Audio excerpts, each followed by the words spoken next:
रहती है, लेकिन उनकी शिद्दत इतनी होती नहीं है कि इसको वो समझें कि इनको कैसे ख़त्म किया जाए। इसलिए वो बार बार उसको इग्नोर किए जाते हैं कि अपने आप ठीक हो जाएगा। लेकिन आपने करना क्या है कि सौंफ ले लेनी है और मुलेठी ले लेनी है, हल्दी ले लेनी है।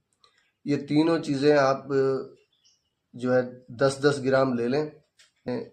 थोड़ा सा हल्का गरम कर लेना है कि इसको, शहद को, असली शहद होना चाहिए। तो अब जिनको असली शहद नहीं मिलता वो फार्मी शहद डाल ज़रूर लें, लेकिन इसमें फ़ायदे में बहुत कमी आ जाती है। तो ये असली शहद ले, थोड़ा सा मामूली सा गरम कर लेके इन सबको मिला लें। मिलाने के बाद आप इनको शीशे के जार में रख लें और बवक्त ज़रूरत जब आप